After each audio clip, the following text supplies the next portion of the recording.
Hello students, today I will discuss chapter 5.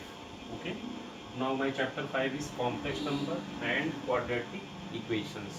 Okay, now my today topic is firstly I will discuss Argand plane, and then after polar representation.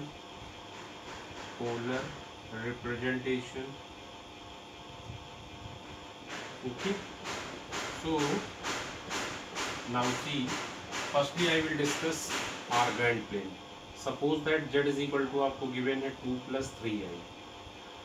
Okay, तो इसको अगर मान लीजिए आर्गेंड plane पे आपको draw करना है, तो आर्गेंड प्लेन के लिए बेसिकली क्या है, आपने ये एक्स एक्सिस यहाँ प्लॉट कर लिया या आपने वाई एक्सिस प्लॉट कर लिया. ठीक है, ये क्या हो गया, आपका ओरिजिन हो गया. ये आपका ओरिजिन है. तो इसमें जो एक्स एक्सिस होता है, जो एक्स एक्सिस है यहाँ पर, एक्स एक्सिस को हम क्या बोलेंगे, यहाँ पर इसे हम रियल पार्ट यहाँ पे डालेंगे. ठीक है, और जो वाई एक्सिस होगा इस पे हम लोग जो है इमेजिनरी पार्ट यहाँ पे पुट करेंगे. ओके, तो देखिए जैसे अगर हम इसमें कोऑर्डिनेट के फॉर्म में अगर इसको लिखना चाहें, तो इसका कोऑर्डिनेट क्या होगा बेटा, इसका जो कोऑर्डिनेट होगा वो लिया जाएगा 2,3. राइट, मतलब real part comma imaginary part. Okay, तो इस तरीके से देखिए, इस पे 2 डिस्टेंस आपको लेने, इस पे 3 डिस्टेंस. तो मान लीजिए यहाँ पे आपका पॉइंट आ गया 2,3 आ गया. तो ये जो आपने कॉम्प्लेक्स नंबर को इसमें रिप्रेजेंट किया है, ये हमारा कहलाता है आर्गेंड प्लेन. ओके, अब मान लीजिए आपके पास में सपोज दैट 2 होता, तो हम इस 2 को z इज इक्वल टू अगर 2 होता, तो 2 को हम यहाँ पे क्या लिखते, 2 को लिख लेते हम लोग 2 प्लस 0i. राइट, तो इसका अगर कोऑर्डिनेट आप लिखेंगे बेटा, तो इसका कोऑर्डिनेट क्या होगा, इसका कोऑर्डिनेट 2,0 होगा. ये कहाँ पे लाई करेगा, एक्स एक्सिस पे लाई करेगा. तो यहाँ पे आपका मान लीजिए ये हो गया आपका क्या, 2,0 हो गया. ठीक, इसी तरीके से मान लीजिए z इज इक्वल टू सिर्फ और सिर्फ i होता आपके पास. देन आफ्टर इसको क्या लिखते हैं, 0 प्लस i लिखते हैं. इसका कोऑर्डिनेट क्या लिखते हैं आप, 0,1 लिखते हैं. तो 0,1 जो होगा, एक्स एक्सिस पे 0 है और y पे कितना लेना है आपको, एक्स एक्सिस 0 लिया है, y पे आपको 1 लेना है. तो ये पॉइंट कहीं यहाँ लाई करता आके, या यहाँ पे ले सकते हैं. तो ये आपका जो होता है 0,1 होता. ठीक, ऐसे ही मान लीजिए z इज इक्वल टू अगर माइनस आई होता, या मान लीजिए आपका सपोज दैट -2 -3i होता, तो इसका जो कोऑर्डिनेट आप लिखते वो -2 -3 लिखते. तो ये थर्ड क्वाड्रेंट में लिखा जाता है. ठीक, एक्स एक्सिस पे निगेटिव पे -2 लेना है और इस पे 3 लेना है. तो यहाँ पे आपका आएगा, तो ये पॉइंट -2 -3 ले लिया जाएगा. तो ये समझ गए आप. तो ये तो हमारा था आर्गेंड प्लेन पे रिप्रेजेंटेशन. अब इसके बाद हम बात करने जा रहे हैं यहाँ पर मॉडुलस की. तो मॉडुलस हमारा बेसिकली क्या होता है, जैसे z इज इक्वल टू मान लीजिए a प्लस आई बी हमें गिवन है, तो इसका अगर हम मॉड लेंगे, तो मॉड को क्या लिख सकते हैं, a प्लस आई बी लिख सकते हैं, और इसे हम लोग लिखेंगे अंडर रूट में a square plus b square. यही फॉर्मूला हमारा जो इक्वल होगा वो किसके होगा, रियल पार्ट का स्क्वायर प्लस हो जाएगा इमेजिनरी पार्ट का स्क्वायर. ओके, तो कहने का मतलब मॉडुलस तो ये हमारा होता है. अब इसी में एक चीज और आ जाती है, इसी में हम लोग जो है बात करेंगे इसी में हम लोग बात करेंगे आर्गुमेंट की. आर्गुमेंट यहाँ पे एक तरीके का क्या होता है, एंगल होता है. तो आर्गुमेंट की हम लोग बात करेंगे. तो आर्गुमेंट हम लोग यहाँ पे कैसे निकालेंगे, tan theta is equal to, यहाँ पे हम लोग निकालेंगे, या यहाँ पे लिख सकते हैं हम लोग tan alpha is equal to, यानी कि एंगल एक तरीके का हम यहाँ पे फाइंड आउट करेंगे. तो इसको कैसे पता करेंगे उसके बारे में हम डिटेल में डिस्कस करने वाले हैं फिलहाल. तो देखिए, हमने यहाँ पर आपका एक ये एक्स वाई एक्स प्लेन से रिलेटेड हमने चीज़ें बनाया हुआ है. उसको जो है हम लोग इसके अकॉर्डिंग देखते हैं, क्योंकि होता क्या है, ये जो आपका मॉडुलस है और जो आर्गुमेंट है एक दूसरे से थोड़ा सा रिलेट करते हैं, और ये जो टॉपिक पोलर रिप्रेजेंटेशन वो भी इसी से रिलेट करता है. ठीक है, तो चलिए इसके लिए कुछ चीज़ें आपको प्रिपेयर करनी पड़ेंगी. जैसे मान लीजिए आपका एक्स एक्सिस है. ओके, ये आपका एक्स एक्सिस हो गया, दैट इज रियल पार्ट यहाँ होता है. ये आपका वाई एक्सिस हो गया, दैट इज इमेजिनरी पार्ट यहाँ होता है. ये ओरिजिन हो गया. ठीक है, अब इसमें आप जो लेंगे आर्गुमेंट की आप बात करेंगे, तो आर्गुमेंट के लिए कुछ चीज़ें आपको समझनी पड़ेंगी. आप सपोज दैट जेड हमारा जो है वो किस फॉर्म में है, a प्लस आई बी के फॉर्म में है, तो फर्स्ट क्वाड्रेंट में लाई करेगा. लेकिन अगर जेड हमारा क्या है minus a plus I B के फॉर्म में है तो वो हमारा सेकंड में लाई करेगा। क्यों लाई करेगा, ये फर्स्ट में क्यों लाई, क्योंकि इसका कोऑर्डिनेट ए कामा बी होगा और इसका coordinate minus a comma B लिखोगे आप। और अगर मान लीजिए जेड की वैल्यू क्या है माइनस ए माइनस अगर आई बी फॉर्म में होगी तो इसका coordinate minus a comma minus b लिया जाएगा। और अगर z is equal to minus a plus, यहाँ पे थोड़ा चेंज करिएगा, नहीं ठीक ओके फाइन, ये हमारा क्या हो जाएगा, ये हो जाएगा ए माइनस आई बी अगर हमारा होता है तो इसका जो कोऑर्डिनेट होगा ए कामा माइनस बी हो जाएगा। तो आप ये देखोगे कि कॉम्प्लेक्स नंबर कौन से उसमें है, जिस क्वाड्रेंट में कॉम्प्लेक्स नंबर लाई करेगा उसी के अकॉर्डिंग यहाँ पर जो चीजें ली जाएंगी, ठीक है। तो इसका जो एंगल हम लोग लेंगे दैट इज आर्गुमेंट हम लोग लेके चलेंगे। तो अगर वो पहले क्वाड्रेंट में होगा तो वो क्या होगा, आर्गुमेंट अल्फा लिया जाएगा। अगर दूसरे क्वाड्रेंट में होगा तो उसे हम लोग पाई माइनस अल्फा लेंगे। क्या रीजन है, क्योंकि देखिए ये 0 डिग्री होता है, ये आपका पाई बाई 2 होता है और आपका ये पाई होता है, ये आपका 3 पाई बाई 2 होता है और आपका ये फिर से 2 पाई हो जाता है, ठीक। तो पहले क्वाड्रेंट में अगर लाई करेगा इसको, चलिए हम दूसरे उस सॉरी इसको हम दूसरे उसमें बनाते हैं जिससे आपको एक साथ चीज़ें समझने में प्रॉब्लम ना हो, ठीक है। तो चलिए हम लोग एक और इसका जो है आर्गेंट प्लेन डिस्कस कर लेते हैं, एक्स वाई प्लेन डिस्कस कर लेते हैं। ये हमने बना दिया। अगर ये फर्स्ट क्वाड्रेंट में लाई करेगा, ये फर्स्ट क्वाड्रेंट भी कहलाता है ना हमारा, फर्स्ट क्वाड्रेंट में लाई करेगा तो आर्गुमेंट हमारा अल्फा होता है। सेकंड क्वाड्रेंट में अगर लाई करेगा तो सेकंड क्वाड्रेंट में आर्गुमेंट हमारा पाई माइनस अल्फा होगा, ठीक है, क्योंकि ये 0 होता है तो यहाँ आपका पाई होता है, दैट्स वाई। और दूसरी चीज़ आप ये समझ सकते हो कि इसमें हम लोग जो है एंगल वाला कॉन्सेप्ट पॉजिटिव निगेटिव का समझाया था। एंड आपका ये थर्ड क्वाड्रेंट होता है, थर्ड क्वाड्रेंट में जो हमारा होगा, एंड आपका ये फोर्थ क्वाड्रेंट है। फोर्थ क्वाड्रेंट में क्या होगा, थर्ड क्वाड्रेंट में देखिए and fourth quadrant, fourth quadrant की बात आप करेंगे तो यहाँ माइनस अल्फा आर्गूमेंट लिया जाएगा। एंड थर्ड क्वाड्रेंट की आप अगर बात करोगे तो यहाँ पे जो आर्गूमेंट लिया जाएगा वो आपका अल्फा माइनस पाई होगा, ठीक। समझ में बात आ गई। तो कुल मिला करके यहाँ से आपका जो थीटा इज इक्वल टू आपका होगा वो थीटा इज इक्वल टू यहाँ से आपको मिलेगा क्या, अगर फर्स्ट क्वाड्रेंट में लाई करेगा तो अल्फा, ये किसके लिए है, फर्स्ट क्वाड्रेंट के लिए है, फर्स्ट क्वाड्रेंट राइट। और उसके बाद थीटा इज इक्वल टू आपका यहाँ से क्या आएगा पाई माइनस अल्फा, ये किसके लिए है, सेकेंड क्वाड्रेंट के लिए है, ठीक है। इसके बाद थीटा इज इक्वल टू हमारा जो है यहाँ से अगर ये लिया गया अल्फा माइनस पाई तो ये जो है थर्ड क्वाड्रेंट के लिए है एंगल, ठीक, यानी कि argument. And theta is equal to minus alpha अगर होगा तो ये हमारा फोर्थ क्वाड्रेंट के लिए है, ठीक। तो ये तो चीज़ें आपको प्रिपेयर करनी ही पड़ेंगी साथ में। अब चलिए इससे रिलेटेड हम और आगे बढ़ते हैं, इसको हम किस तरीके से आखिर यहाँ पे शो करेंगे और हम कैसे इसको यहाँ पे लिखेंगे, आखिर अल्फा हमें कैसे मिलेगा, ठीक है। अल्फा की हम लोग बात करने वाले हैं। तो अल्फा हमें यहाँ पे किस तरीके से मिलेगा वही चीज़ हमें समझना है, ओके। तो अल्फा के लिए बेसिकली हमें करना क्या है इस बेटा, अल्फा के लिए जैसे सपोज दैट हम यहाँ पे कोई एक कॉम्प्लेक्स नंबर लेके चल रहे हैं, suppose that z is equal to हमें गिवन था -1 माइनस नहीं प्लस √3 है, सपोज दैट हमने लिया।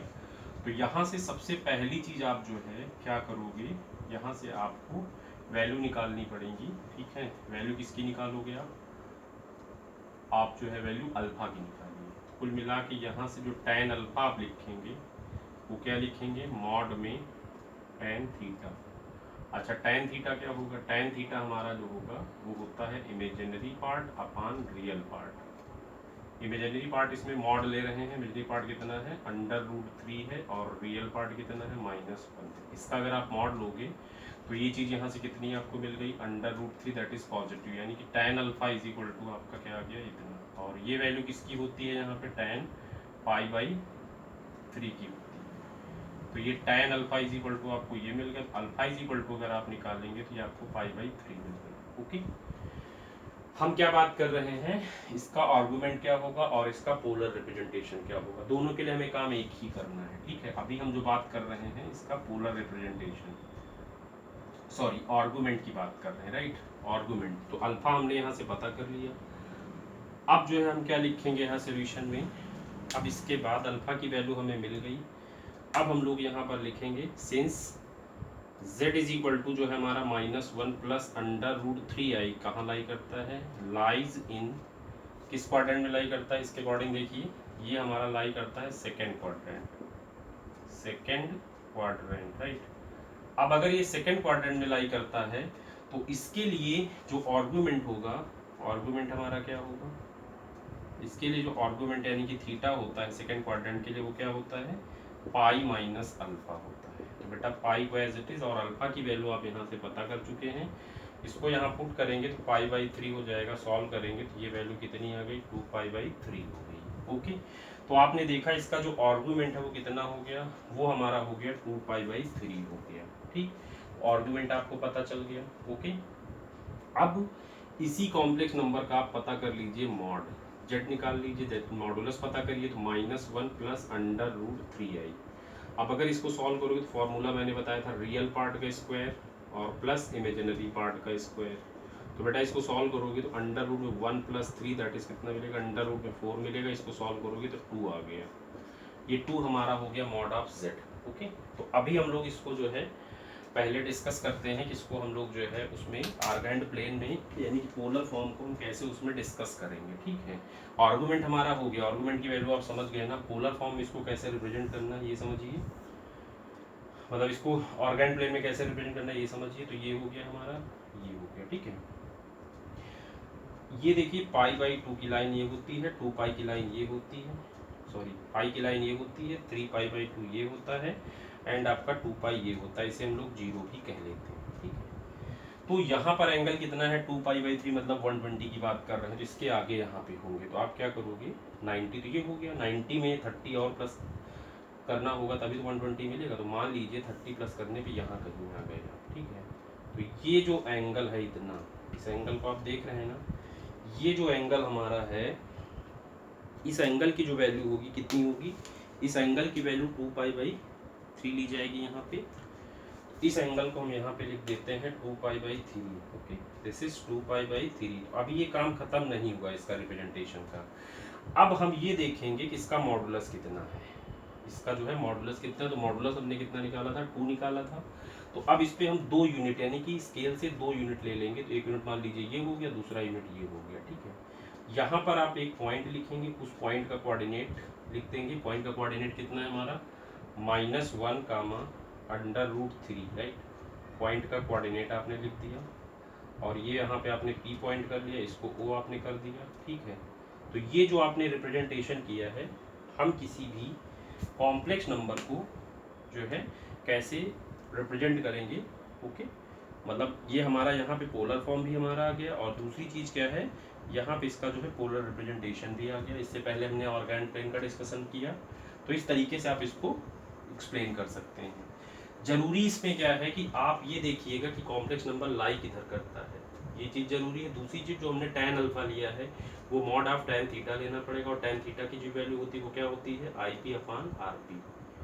डायरेक्टली आप नहीं लेके चलोगे। देखिए अगर मान लीजिए a प्लस आई बी की फॉर्म में है तब तो कोई दिक्कत नहीं, क्योंकि a प्लस आई बी की फॉर्म में अगर होता तो अल्फा ही लिखते हैं। लेकिन अगर आपका -a प्लस आई बी की फॉर्म में हुआ तो पंगा है, राइट। और अगर a माइनस आई बी की फॉर्म में हो तो भी प्रॉब्लम है, एंड अगर आपका -a माइनस आई बी की फॉर्म में हो तो भी दिक्कत है। तो इसलिए आप इस चीज़ को प्रॉपरली फोकस करिएगा, तभी आपकी वैल्यू जो है आसानी से निकल आएगी। ठीक है, अब इसी में जो हम बताने वाले हैं आपको, ये तो आपने रिप्रेजेंटेशन देख लिया। दूसरी चीज, अब हम पोलर फॉर्म में अगर किसी कॉम्प्लेक्स नंबर को कन्वर्ट करना चाहें तो क्या प्रोसेस होता है। तो सबसे पहली चीज तो जेड है क्या, जेड हमारा क्या था, -1 प्लस अंडर रूट 3i। अच्छा, ये जो हम आपको बता रहे हैं पोलर फॉर्म कन्वर्जन, ये आपका सिलेबस से फिलहाल इस सेशन में डिलीट हो गया है। ओके, लेकिन आप इसको कर लीजिएगा, आपके लिए हेल्प करेगा, कोई दिक्कत नहीं है। 2-3 प्रॉब्लम इसमें दी गई हैं, तो आप देखिए ये आर्गुमेंट तो है ही है हमारा, आर्गुमेंट की हेल्प से ही हमारा पोलर फॉर्म आता है। 2 स्टेप समझने हैं आपको। देखिए क्या करना होगा, सबसे पहली चीज इसको आपको लेट करना होगा, पोलर, इसको पोलर फॉर्म के लिए आप लेट करोगे r times cos theta plus i sin theta, ये आपने यहाँ पे लेट कर लिया। ठीक है, लेट करने के बाद अब आप यहाँ पे क्या करोगे, कंपेयर करोगे। ऑन कंपेयरिंग, इसको जब आप कंपेयर करोगे, कंपेयर करने के बाद अब आपको i ऐसे ले लो, या आप ऐसा करिए अल्फा के फॉर्म में ले लीजिए, आपने अल्फा के फॉर्म में निकाला तो अल्फा ले लीजिए, थीटा ले लीजिए, कोई इससे दिक्कत नहीं। हाँ, तो आप कंपेयर कर लोगे। कंपेयर करने पे देखिए r यहाँ पे मिलेगा, r होता क्या है, r होता है मॉड ऑफ जेड, और अल्फा आप ऑलरेडी पता कर चुके हैं। अल्फा कितना आपने निकाला यहाँ से, अल्फा की वैल्यू आपने 2π/3 निकाली हुई, तो अल्फा की वैल्यू हमारी 2π/3 हो जाएगी, ठीक है। और आर आपका क्या होता है, मैंने बोला मॉड ऑफ जेड होता है, जो भी आप निकाल चुके हैं, ठीक है। और इसकी वैल्यू आपने क्या पता कर लिया, 2 ले लिया। तो बस इसका पोलर फॉर्म लिखना है, तो क्या हो जाएगा पोलर फॉर्म इसका, अगर आप लिखोगे तो आर की वैल्यू 2 हो गई, और कॉस अल्फा ये हो जाएगा कॉस 2π/3 हमारा आ जाएगा, और प्लस ये हो जाएगा आई साइन 2π/3। ओके, यही जो है यही हमारा क्या है पोलर फॉर्म में आंसर हो जाएगा, ठीक है। तो आपने देखा पोलर फॉर्म भी आपका आसानी से यहाँ से मिल गया आपको। अच्छा, इसमें एक कंडीशन ये है कि जब आप पोलर फॉर्म लिख रहे हैं तो पोलर फॉर्म के लिए क्या होता है, जो भी पोलर फॉर्म का सोल्यूशन होगा, इसको अगर आप मान लीजिए सिंप्लीफाई करें, तो सिंप्लीफाई करने पे आपको ये कॉम्प्लेक्स नंबर मिलना चाहिए। अगर ये कॉम्प्लेक्स नंबर मिलता है तो आपका सोल्यूशन करेक्ट है। देखिए आप यहाँ पे अगर इसकी वैल्यू निकालेंगे cos 2π/3 की, तो क्या होती है, -½ होती कि नहीं होती। चलिए हम आपको सॉल्व करके दिखाते हैं। तो यहाँ से वैल्यू क्या होती है 2, और cos 2π/3 की वैल्यू हम कह रहे हैं -½ हो गई, प्लस आई हो गया, और sin 2π/3 √3/2 हो गया। इसको आप कॉमन करके कट कर लोगे तो क्या आ जाएगा, -1 प्लस आई √3। इसका मतलब आपका आंसर करेक्ट है, ठीक है। मतलब इसको सॉल्व करने पे यही आना चाहिए, that is the important point. Okay, अब इसके बाद आपका आता है क्वाड्रेटिक इक्वेशंस को सॉल्व करने के लिए आता है बेसिकली। तो क्वाड्रेटिक इक्वेशन का सोल्यूशन आता है, तो क्वाड्रेटिक इक्वेशन के सोल्यूशन के लिए आपको इसमें क्या करना है, क्वाड्रेटिक इक्वेशन आपकी किस फॉर्म में होती है आपको इतना मालूम ही होगा फिलहाल। जो क्वाड्रेटिक इक्वेशन होती हैं वो आपकी होती है किस फॉर्म में, वो होती है ax² plus bx plus c is equal to 0 के फॉर्म में। अगर ऐसी कोई क्वाड्रेटिक इक्वेशन आती है तो इसके लिए आप लोगों ने क्लास 10th में फॉर्मूला पढ़ा था, x is equal to -b plus minus √b² - 4ac और डिवाइडेड बाई 2a, ये आपने पढ़ा हुआ है, ठीक है। ये आपका वैल्यू होता है, इसके अकॉर्डिंग हम लोग इसको निकालते हैं। अच्छा, हम लोग यहाँ पे क्वाड्रेटिक इक्वेशन क्यों कर रहे हैं, क्वाड्रेटिक इक्वेशन करने का ये रीज़न है क्योंकि आप लोगों ने देखा होगा कि बहुत सारी इक्वेशंस ऐसी थी जिनका हम लोग वहाँ पे फैक्टर नहीं कर पाते थे, तो उसके लिए हम लोग जो है वहाँ पे अप्लाई करते थे, मतलब उसमें एक मेथड हम लोग लगाते थे, उस मेथड के थ्रू भी इसको सॉल्व करते थे, जिसको आप कंप्लीटिंग स्क्वायर कहते थे। लेकिन वो कंप्लीटिंग स्क्वायर भी हर जगह आपका पॉसिबल नहीं है, तो इसके लिए हम जो है यहाँ पर आपको ये फॉर्मूला बता रहे हैं, और कुछ कॉम्प्लेक्स नंबर का भी कॉन्सेप्ट है। जैसे कि हम एक एग्जांपल ले रहे हैं, सपोज दैट इक्वेशन हमें क्या दी है, x² + x + 1 दी गई, इसका मुझे फैक्टर करना है। तो बेटा देखिए, अगर इसको आप कंपेयर करेंगे, ऑन कंपेयरिंग, कंपेयर करने पे आपको a की वैल्यू 1 मिलेगी, b की वैल्यू भी 1 मिलेगी, c की वैल्यू भी 1 मिलेगी। ये हो सकती है इक्वेशन कोई भी हो सकती है जिसका नॉर्मल तरीके से फैक्टर ना हो। अब आप क्वाड्रेटिक फॉर्मूले का यूज यहाँ पर करेंगे तो x इज इक्वल टू कितना हो जाएगा, -b that is -1 plus minus √b² that is 1² - 4 into a 1 है, इंटू c की वैल्यू कितनी है, वो भी हमारी 1 है, अपान 2a, 2 इंटू a का वैल्यू 1 है। अब आप इसे सॉल्व करिए, इसे अगर आप सॉल्व करेंगे तो क्या लिखेंगे, देखिए मैं यहाँ पे सिंप्लीफाई कर रहा हूँ। x इज इक्वल टू आप लिख सकते हैं -1, ये आ गया, प्लस माइनस अंडर रूट के अंदर कितना आ जाएगा, ये हो जाएगा 1 - 4 राइट, अपान 2। और सिंप्लीफाई करेंगे इसको आप तो लिख सकते हैं -1 प्लस माइनस अंडर रूट में -3 अपान 2। हम आपको यही समझाना चाहें क्योंकि देखिए निगेटिव में -3 आ गया, तो इसको लिखेंगे under root -1 into under root 3। Okay, हमने इससे प्रीवियस लेक्चर में भी चीज डिस्कस करी, तो इसको लिख सकते हैं अंडर रूट 3i राइट, क्योंकि ये आयोटा होता है। अब हम लोग इसे क्या लिखेंगे, -1 प्लस माइनस अंडर रूट में 3i अपान 2। तो ये जो आपकी equation x is equal to है वो इसका देखिए सोल्यूशन, इस इक्वेशन का सोल्यूशन क्या होगा, x is equal to -1 plus minus under root 3i upon 2 is the answer of this equation. Okay, इस तरीके से आप क्वाड्रेटिक इक्वेशंस का भी फैक्टर कर सकते हैं। ओके, फिलहाल हमारा ये टॉपिक यहाँ पर फिनिश होता है। इसके बाद अब आप एक्सरसाइज को इजीली सॉल्व कर सकते हैं। देन आफ्टर मिसलिनियस में आएंगे, तो मिसलिनियस में हमारी कुछ ऐसी प्रॉब्लम्स हैं जिनके लिए हम फिर नेक्स्ट वीडियो लेकर आपके लिए आएंगे। ओके, आप हमारे इस यूट्यूब चैनल को सब्सक्राइब जरूर करिए। ओके, नेक्स्ट अपडेट के लिए आपको इसको सब्सक्राइब करना बहुत ज़रूरी है। ओके, अदरवाइज आपको नेक्स्ट अपडेट फिर नहीं मिलेगी जब तक हम आपको शेयर नहीं करते। Okay, thank you so much. Thank you, students.